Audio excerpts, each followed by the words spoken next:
Boa noite, está começando mais um programa Ponto de Vista. Eu sou o Rui Alves e apresento esse quadro de bate-papos do estado de Goiás que aborda os assuntos mais relevantes. O catolicismo talvez possa estar enfrentando um dos maiores desafios da sua história contemporânea. No Brasil, números revelam que os números de fiéis da Igreja Católica reduziu em detrimento do crescimento de outras tradições religiosas ou até aqueles que não se denominam de nenhuma religiosidade. Enquanto que, mundialmente, a Igreja Católica permanece firme em suas tradições e tem um número de cerca de 1,4 bilhão de seguidores. Nesse aspecto da Igreja Católica, o papel da própria Igreja, do Papa e das redes sociais tem sido central para a discussão da manutenção da fé católica. Hoje, nós vamos bater um papo sobre o catolicismo nos tempos atuais. E o nosso convidado é o padre arquidiocesano de Goiânia, padre Pedro Fleury. Padre Pedro, é quase um trava-língua. Padre Pedro, boa noite e seja muito bem-vindo ao nosso bate-papo. Obrigado, Rui. Boa noite. Boa noite a todos que nos acompanham pelas redes sociais. Um prazer estar aqui com vocês. Obrigado. Antes de a gente avançar, só apresentar rapidamente, padre da Arquidiocese de Goiânia, exato. Doutorando em Direito Canônico pela Pontifícia Universidade Gregoriana, em Roma, e é bacharel em Direito pela Universidade Federal de Goiás, correto? Hoje, aqui no Brasil, o senhor está lá na região de Goianésia, não é isso?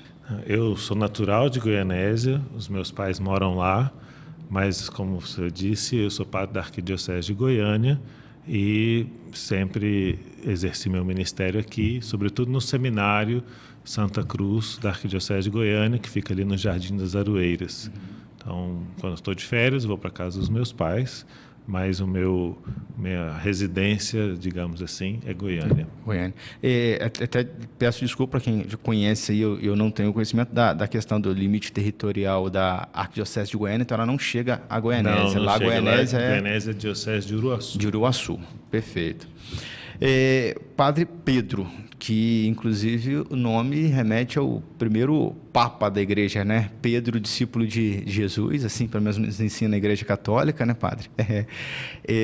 Antes de a gente aprofundar um pouquinho mais, eu tenho uma curiosidade aí sobre os seus estudos na área da religiosidade, inclusive voltada ao direito, né?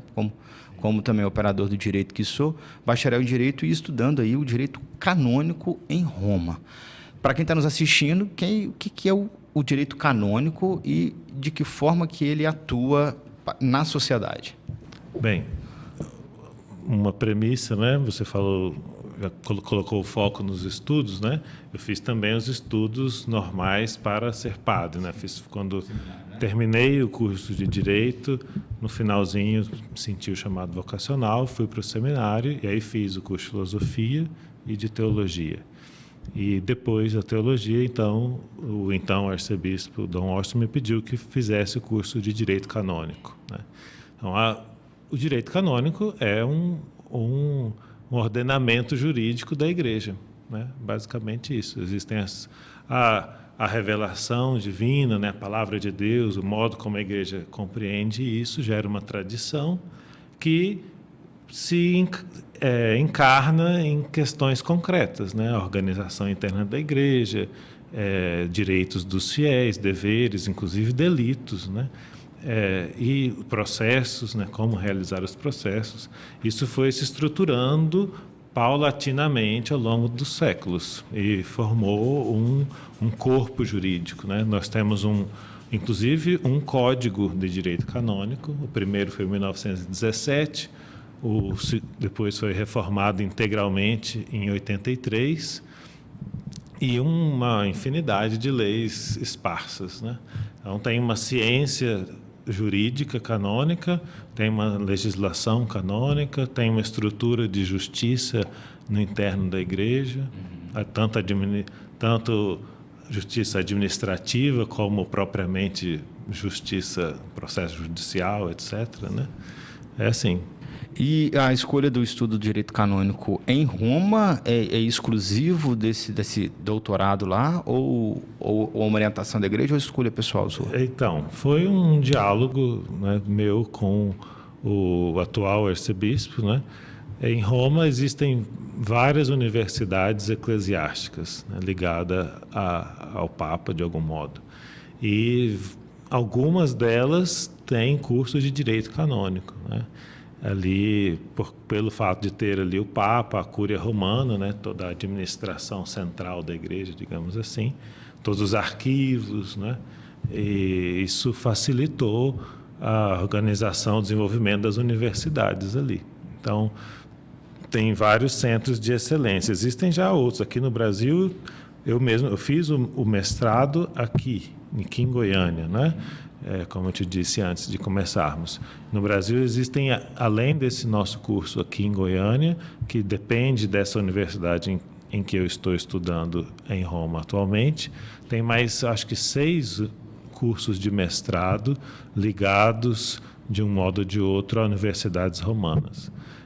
Mas aí, para seguir para o doutorado, tinha opção em São Paulo, mas é um doutorado recente, e havia possibilidades lá em Roma, com bolsas, etc. E aí, então, foi decidido em diálogo que fosse para Roma. Também para fazer a experiência de estar lá, conhecer um pouco a igreja em Roma, e que tem um pedaço da igreja do mundo inteiro. Tem padres, freiras e leigos também. Cresce os leigos que vão fazer estudos eclesiásticos do mundo todo. Da África, da Ásia, da Europa, das Américas.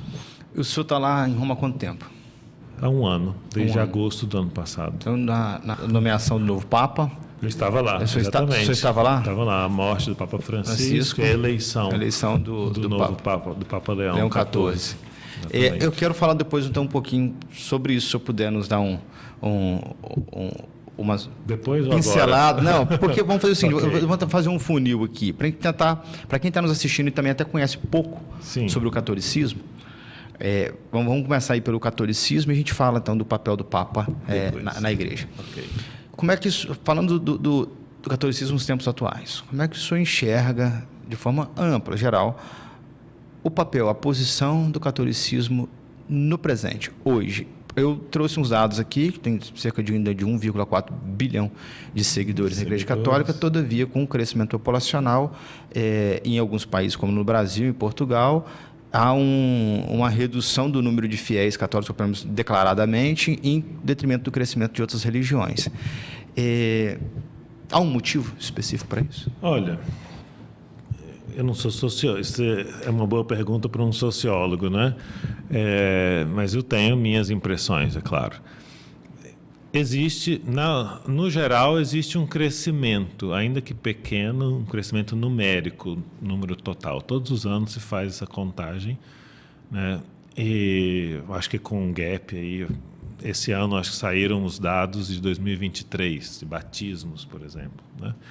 E que os bispos continuamente informam a Santa Sé. Mas tem um crescimento. No Ocidente, né, onde a igreja foi hegemônica como religião, de algum modo, né, isso que a gente costuma chamar como Ocidente, a Europa, a América Latina, tem uma diminuição, né, que é compensada pelo crescimento na África e na Ásia. Eu vejo vários elementos, né? Primeiro, a meu ver, o elemento central é de que houve uma época em que a igreja foi uma unanimidade.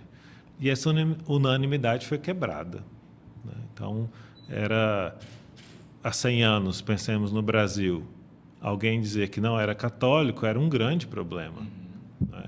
Isso faz com que aquele número de católicos que era a super maioria, né? Quase totalidade, é claro que tinha um monte de católicos ali que não eram convictos de ser católicos. Não eram católicos porque aprenderam assim, de tradição. A gente diz, né? Para nós católicos, tradição é uma palavra importante. Então, tradição com T minúsculo, digamos assim. E isso foi passando, né? E hoje não tem nenhum problema a pessoa dizer, não sou católico. não gera problemas materiais, etc. Ou sociais. Ou sociais relevantes. Em algumas realidades pode ser que exista. Então, eu analiso de fora para dentro, né? Assim, a sociedade não cobra mais que as pessoas sejam católicas e, por isso, menos pessoas se dizem católicas. É claro que também internamente temos um monte de problemas, né? Se fala de uma crise na transmissão da fé de uma geração para outra. No pós-guerra houve essa crise, né? Identificada tanto na Europa como nas Américas. E nós estamos trabalhando, pensando nisso, né? Procurando nos organizar. Então, isso para falar as causas dessa diminuição significativa da porcentagem, né? Embora que muitos... Agora, saiu esse ano o censo, os dados religiosos do censo de 2022, né? E muita gente, muitos analistas disseram que se esperava uma diminuição maior do catolicismo e um crescimento maior dos evangélicos. Uhum. E, então, alguns falaram de um certo freio, né? Embora que eles continuam crescendo, né? Mas a aceleração é que diminuiu, né? Bem, eu vejo por isso, a sociedade mudou, está mais livre e isso, a meu ver, esse aspecto de maior liberdade eu vejo com bons olhos. Acho que é bom. Porque há uma sensação de crescimento da qualidade, né? Temos menos gente se declarando católicas, porém, mais gente realmente fazendo uma experiência de fé dentro das paróquias. Quanto a essa globalização desses anos para cá, 100 anos, essa mudança, e essa mudança de percepção, e essa liberdade, essa abertura, qual que o senhor vê hoje que é um dos maiores desafios da Igreja Católica para se manter fiel? Inclusive, o senhor até usou uma palavra interessante, tradição. Que tradição é importante para o catolicismo e é utilizada com tudo. Mas como que aplica essa tradição e não se perca a tradição, mas consegue atingir o público que está chegando mais dinâmico, querendo um dinamismo da Igreja? Sim, bom. Para nós, tradição, nós usamos com a letra T maiúscula, é a transmissão da fé, né, de uma geração para outra, de uma pessoa para outra, mas, sobretudo, entre as gerações. Nessa transmissão, o conteúdo se modifica um pouco, cresce a compreensão, né, se explica alguma coisa de modo novo, procura-se novas palavras, etc. Penso que o desafio da Igreja é, de algum modo, o mesmo de sempre, de procurar compreender melhor a sua tradição, a revelação divina, aquilo que nós entendemos como palavra de Deus, que se encontra nas Escrituras, compreender isso cada vez melhor e compreender também o ser humano a quem nós nos dirigimos de modo melhor e dar um testemunho autêntico, né? Que significa para nós amar a Deus e amar ao próximo de verdade. Então, dando um testemunho autêntico, anunciando essa tradição, essa palavra de Deus. Esse é o desafio, com as realidades novas que surgem, né? Procurar conhecer de verdade esse homem, amar esse homem, essa humanidade de verdade. Eu penso que essa é a grande dificuldade.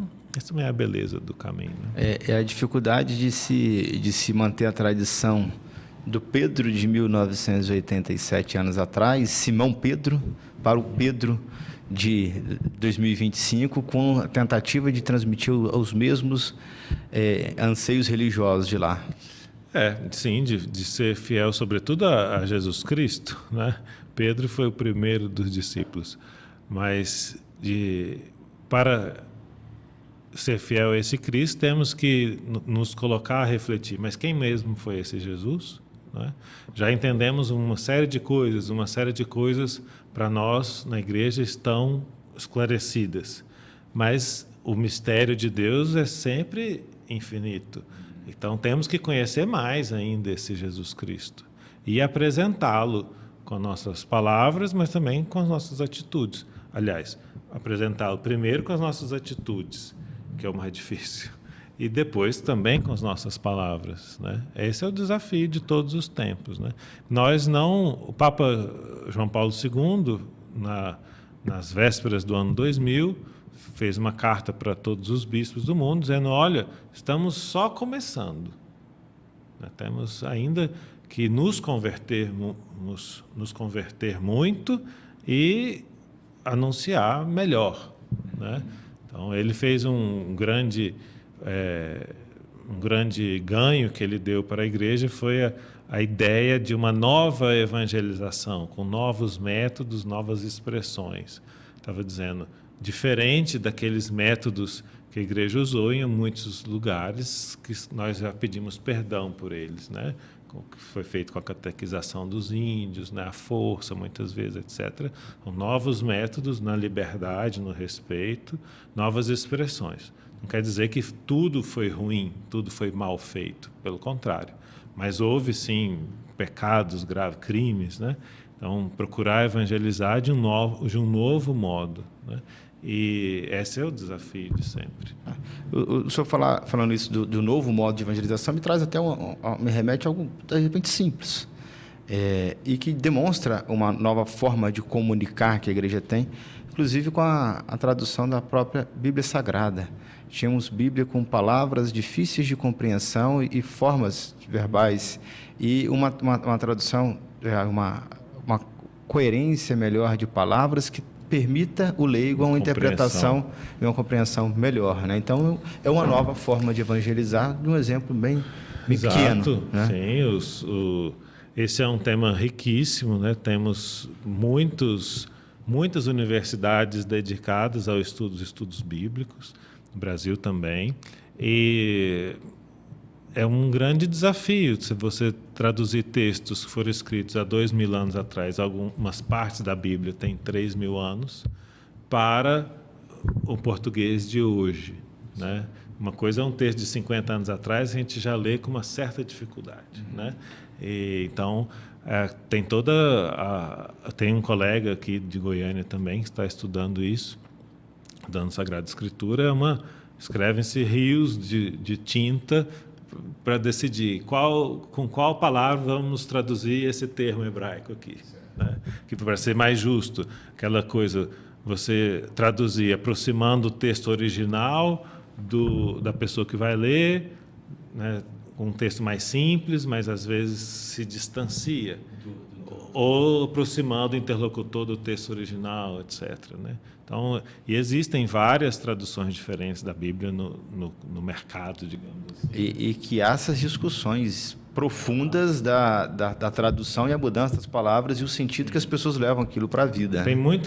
Tem ótimas traduções. Eu indico duas para dar opção, né? Tem a Bíblia de Jerusalém, que chama assim, esse é o título, né? E a Bíblia da CNBB é uma boa tradução também. A da CNBB é uma tradução mais simples, né? Mas tem esse risco de distanciar-se um pouco mais do original. A Bíblia de Jerusalém é uma Bíblia um texto um pouquinho mais complicado, porque tenta ficar mais próximo. Mas todas essas têm aparato crítico, ainda que simples, mas fazem nota de rodapé com explicações, etc., né? Uma boa também é a tradução ecumênica da Bíblia. Os biblistas, muitos elogiam. TEB, tradução ecumênica da Bíblia, procura ser bastante fiel aos textos gregos e hebraicos, né? Para quem se interessar, né? Então, e um texto melhor, um texto mais... Então, tem notas de rodapé, as introduções aos textos bíblicos, né, de cada livro. Todas essas Bíblias têm boas introduções, relativamente curtas, que dão um contexto, ajudam a você ler um capítulo e entender o que está falando isso aqui, entendeu? Pode ajudar. Já interessei, já anotei. Padre Pedro, falar do catolicismo nos dias atuais e a nova forma de comunicação que a igreja tenta apresentar sem distanciar da tradição, a gente não tem como falar disso sem falar de redes sociais. A rede social tem tudo, na vida de todos, na vida pessoal, no profissional e também na vida religiosa, né, de todo mundo. E é muito presente, a gente vê muito presente a ações de vários grupos religiosos católicos, padres nas redes, padre com milhões de seguidores. Como que, pelo seu ponto de vista, obviamente, o senhor enxerga essa participação do padre nas redes sociais? A gente vê muitos padres com vários stories diários, constantes, apresentando a vida, a palavra. Outros que falam um pouco, mostram um pouco a sua vida pessoal, mas estão ali de forma muito religiosa, muitas orações. Orações nas madrugadas, por exemplo, como tem acontecido aí. Não tem como a gente não falar do Frei Gilson, que tem atraído milhões de pessoas às madrugadas para poder acompanhar um rosário. Qual que é a sua percepção sobre essa ação em massa da igreja? Bom, um adendo, né? Você falou sobre o meu ponto de vista. Eu estou falando do meu ponto de vista, tá? Falo em nome só do Padre Pedro aqui. Não estou falando como porta-voz de ninguém. Bom, a igreja sempre usou os meios de comunicação que havia à disposição, né? Primeiro exemplo, os evangelhos. Tinha pergaminho, então vamos usar pergaminho. Depois apareceram os papiros, vamos usar os papiros, né? A imprensa, depois o rádio. A Igreja Católica foi uma das pioneiras do rádio, né? O Guilherme Marconi é uma figura importante. Eu não sou especialista nessa área, né? Mas é uma figura importante da história do rádio e é um fundador da Rádio Vaticana, das pessoas que colaborou ali no começo. Depois, na televisão, a igreja já começou a ficar um pouco para trás, demorou um pouquinho para entrar na televisão. O cinema, o Papa Pio XII, na década de 50, fez participação em um filme, fazendo o papel de Papa. Era uma ficção, mas ele atuou como Papa, sendo Papa. Tem registro, né, de que ele fazia... tem um vídeo que, às vezes, quando se fala de Pio XII, aparece esse vídeo ele caminhando no Jardim Vaticano. Diz que ele assistiu, como é que ficou o filme, refez 3 ou 4 vezes aquela caminhada para ficar direito, ficar bem feito, né? E nas redes sociais. Então, é um ambiente, é um instrumento em si mesmo, é neutro, pode ser usado bem ou mal. Nós estamos aqui tentando usar bem, né? E deve ser usado. Então, os padres que estão ligados com o pastoreio direto, eu penso que não tem opção de não entrar nas redes sociais. Eu hoje estou por conta dos estudos, então eu mantenho o meu Instagram lá só de teimoso, né? Nem precisava. Mas, embora que eu também tenho a missão de evangelizar, mas não tenho um grupo específico que esteja sob a minha responsabilidade. Quem está numa paróquia, não tem jeito, eu penso que deve, né? Alguns não entram, mas é muito raro uma paróquia hoje que, ainda que de modo bastante amador, não tenha um perfil no Instagram, no X, uma coisa parecida. Certo. As redes sociais, elas estão aí e o desdobramento delas hoje é o uso da inteligência artificial, inclusive nas redes sociais.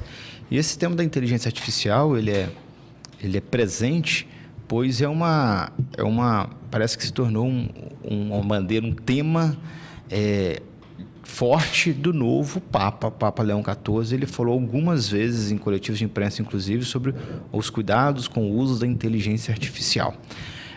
Para quem viu manchete, alguma coisa, ou não acompanhou profundamente, ou não consegue entender, o que o senhor interpreta por isso? Qual é o alerta que o novo Papa Leão XIV fala sobre isso? O Papa, no segundo dia de Papa, no encontro com os cardeais que tinham elegido ele, e também com aqueles mais idosos que não participaram da eleição, ele foi falar do nome. Por que o nome Leão? Ele disse: a principal das razões é em uma homenagem ao Papa Leão XIII, que escreveu a primeira encíclica social, o primeiro documento inteiramente sobre questões sociais, e ele sente que, atualmente, a Igreja precisa se voltar mais uma vez para as questões sociais, sobretudo a inteligência artificial, os desafios que a inteligência artificial traz. Então, esse é o ponto. Depois ele voltou ao tema. O que eu ouvi dizer é que está preparando um documento mais robusto, uma manifestação mais robusta sobre inteligência artificial. Eu sou quase semi-analfabeto tecnológico, mas do que tenho visto, né, e também, digamos, uma regra geral, é um fenômeno humano que precisa ser refletido eticamente, né? Existem é um instrumento que pode ser bem usado ou mal usado. O risco da inteligência artificial é manipular a liberdade das pessoas, a meu ver.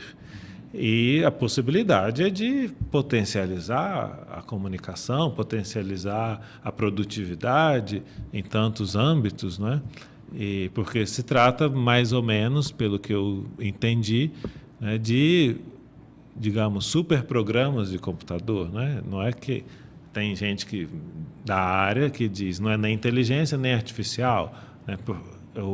Os algoritmos são uma espécie, né, de superprogramas. Existe um ser humano por trás, ainda que não esteja contemporaneamente manobrando a inteligência artificial, mas sempre tem um ser humano por trás que dá diretrizes. Exatamente. Já programou para seguir daquela forma. Tem que ter uma ética, quais são parâmetros, né, para que isso sirva às pessoas e não coloque as pessoas a serviço de alguém, né? Minha reflexão. Ótimo, não, excelente. O que é notório é que as redes hoje elas têm sido um potencializador daquilo que está interno, que seja para o positivo ou para o negativo. E a ira pessoal, a raiva que as pessoas têm, elas acabam potencializando isso nas redes. E não é diferente voltado às questões religiosas, aos ataques às religiões, ao catolicismo. E, recentemente, Padre Pedro, eu deparei nas redes com vários ataques dentro da própria Igreja Católica. Uma linha mais conservadora, uma linha mais tradicional da Igreja, em que padres estão usando a rede para poder colocar indiretas, vamos colocar assim, ou ataques e respostas a alguns questionamentos. No âmbito eu vou falar até da igreja num todo, não sei, lá em Roma como é essa, tem sido essa interpretação, porque acredito que isso não tenha acontecido apenas no Brasil, onde eu vi essas postagens, mas no mundo.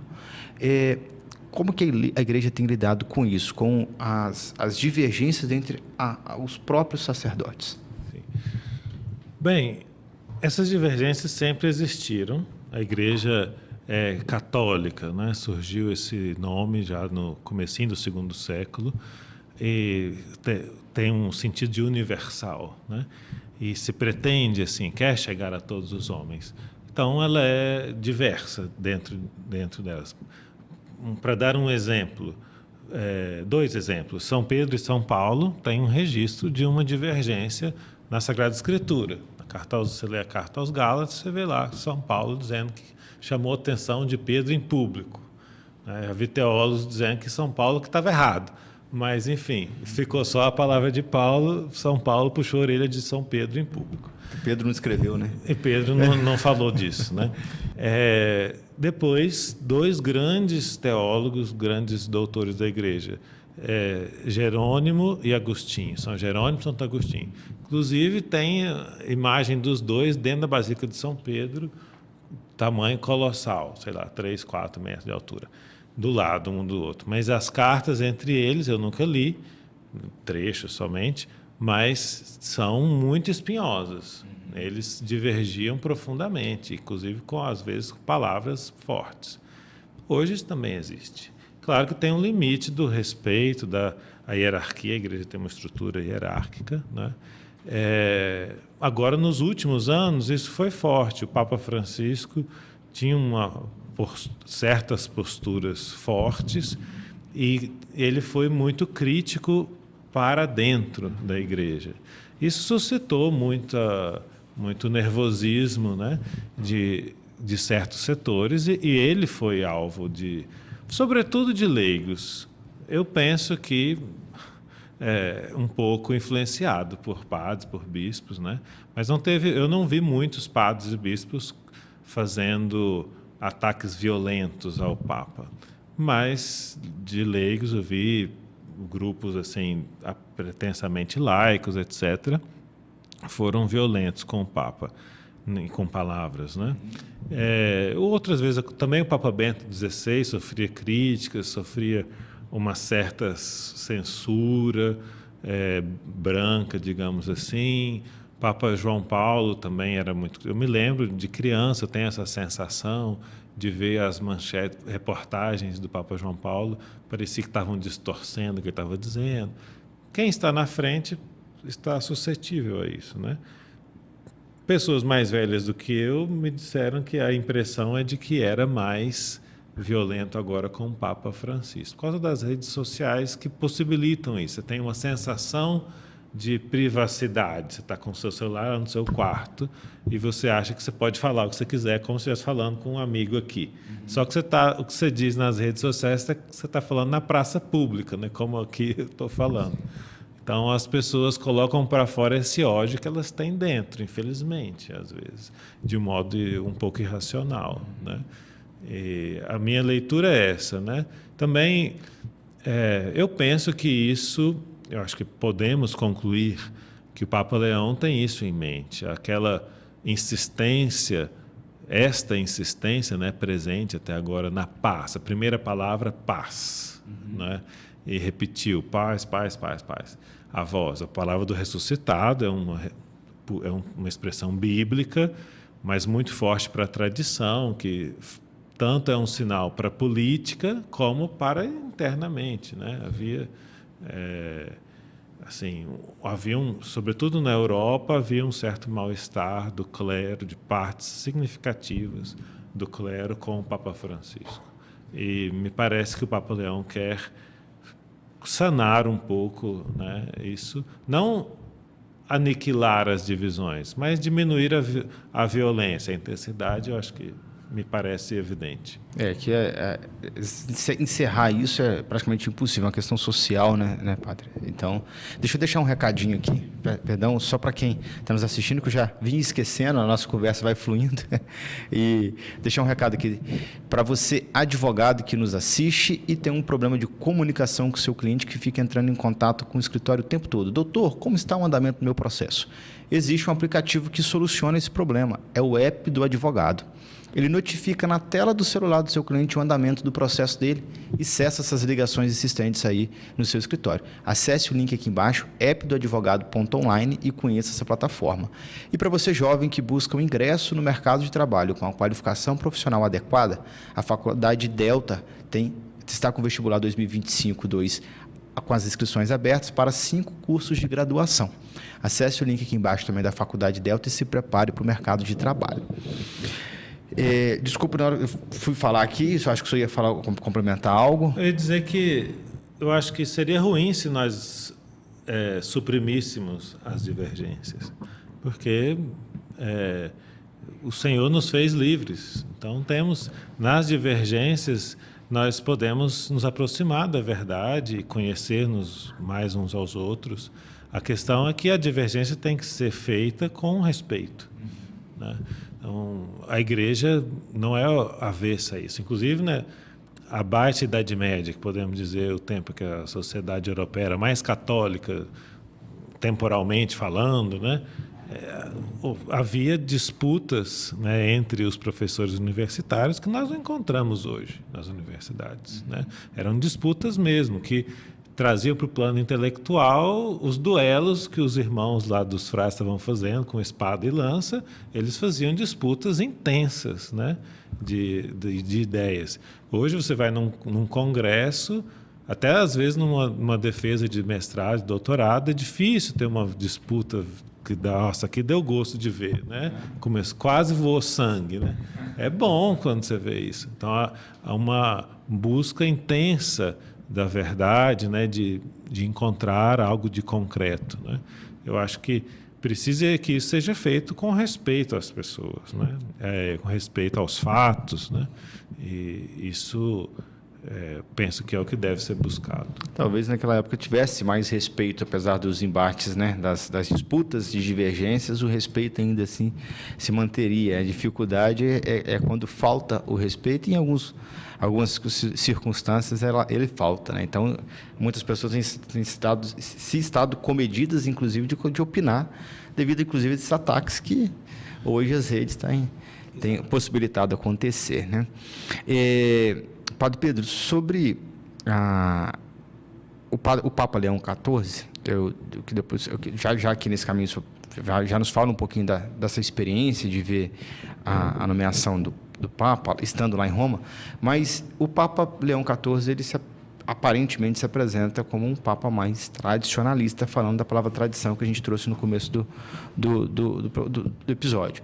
Com vestimentas e circunstâncias, utilização de instrumentos da Igreja Católica que o Papa Francisco havia deixado de utilizar.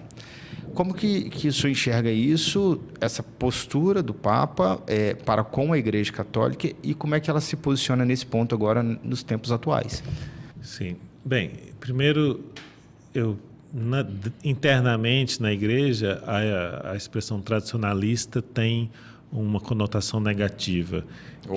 Então, eu acho que não... Já nos ensine aqui, perdão.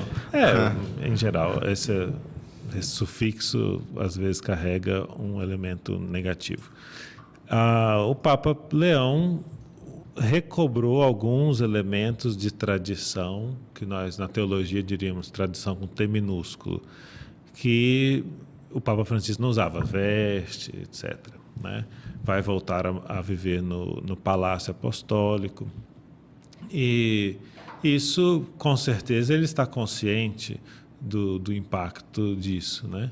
E eu penso que meu ponto de vista, né?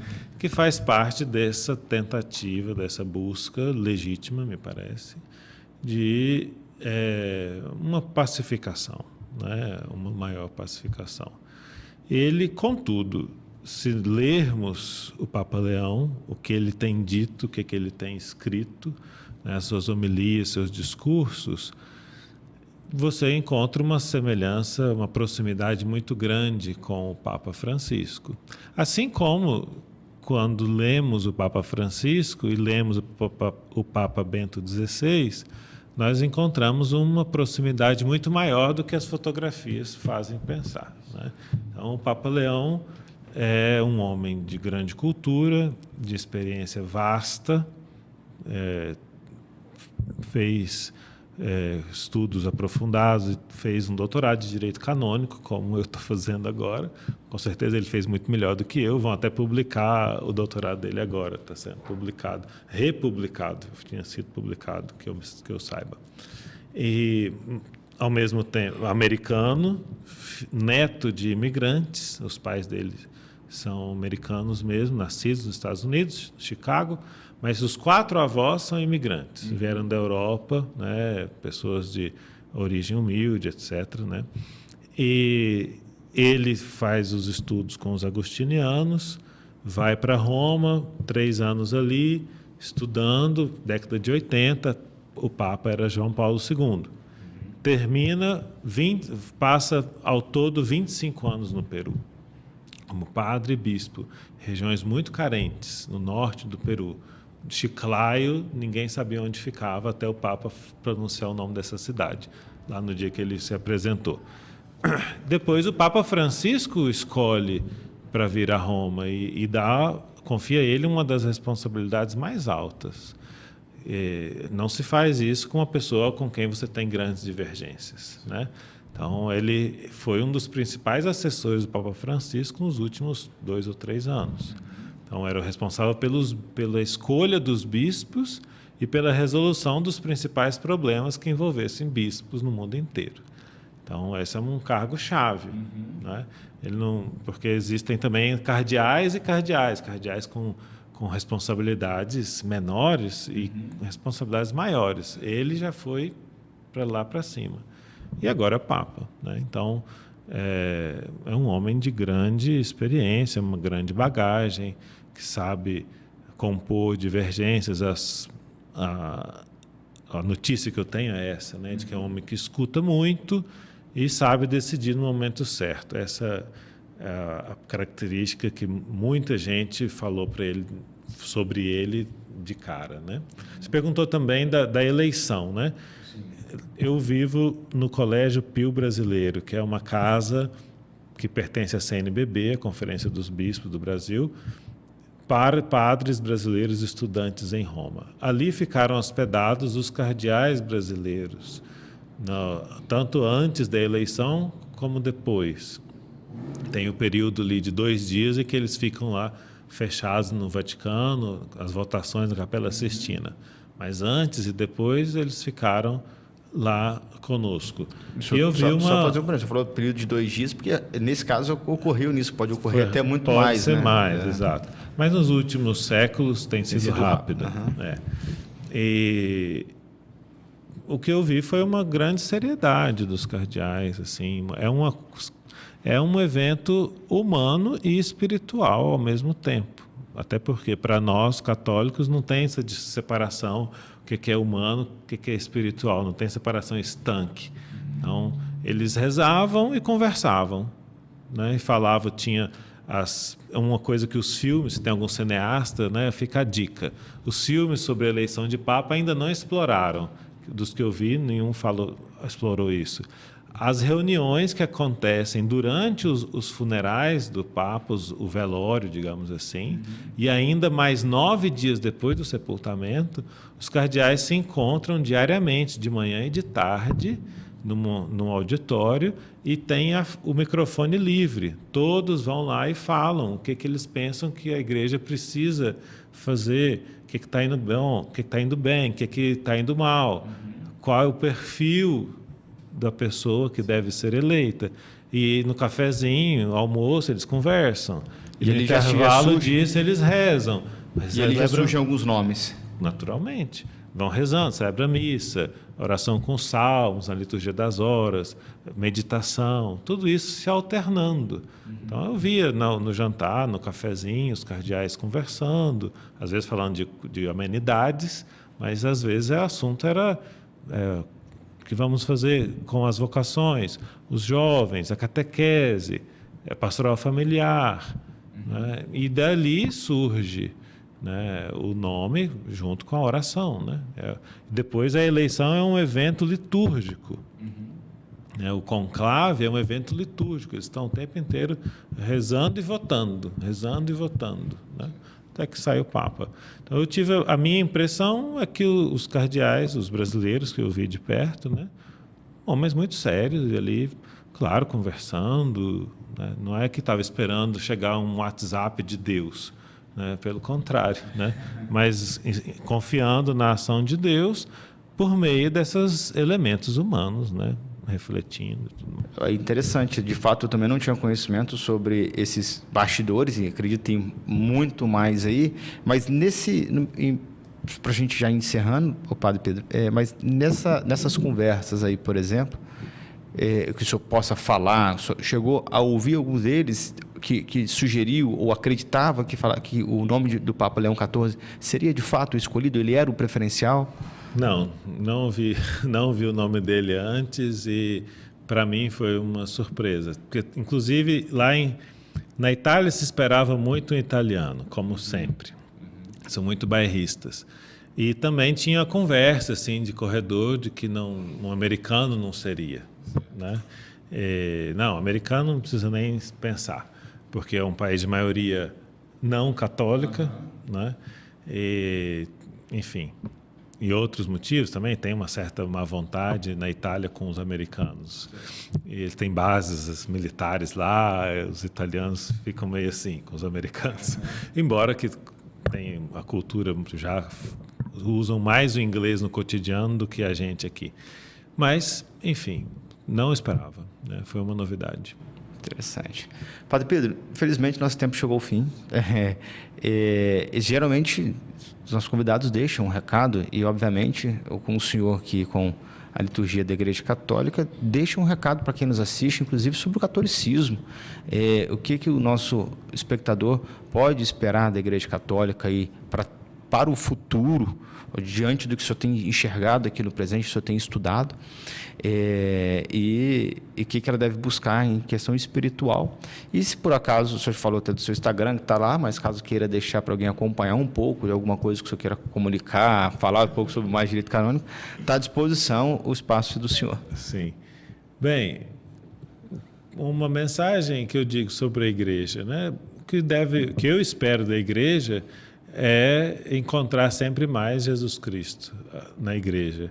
E creio, confio que as pessoas também podem encontrar Jesus Cristo na igreja com nossos limites, mas também com uma grande riqueza. Que mesmo nas comunidades mais simples, menores, que estão esparramadas por aqui, sua audiência aqui no estado de Goiás, né? Todos nas periferias, nas grandes cidades, no centro, nas igrejas bonitas e nas igrejinhas feias, arquitetonicamente falando. A minha proposta é que venha conhecer, né? Quem já participa, intensifique essa participação.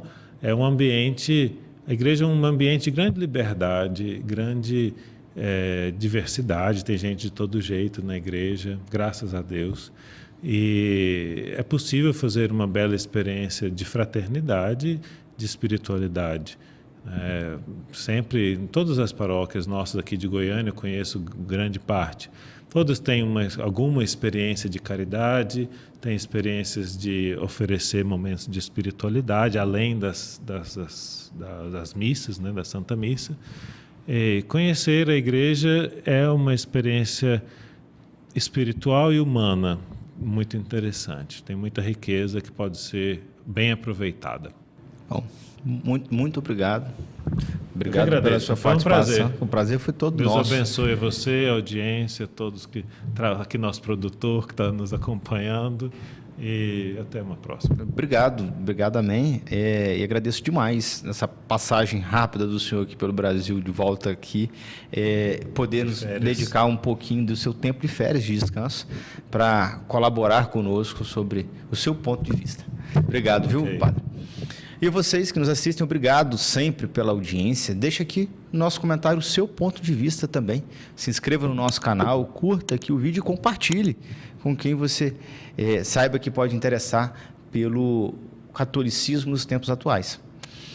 Siga as nossas redes sociais, @PontoDeVista_PDV no Instagram, e a nossa parceira aqui, @TCMultimídia. Lucimar Faria, nosso produtor aqui atrás das câmeras, obrigado sempre pela parceria. A fé não elimina a razão, mas a aperfeiçoa. São Tomás de Aquino. Uma boa noite e até mais.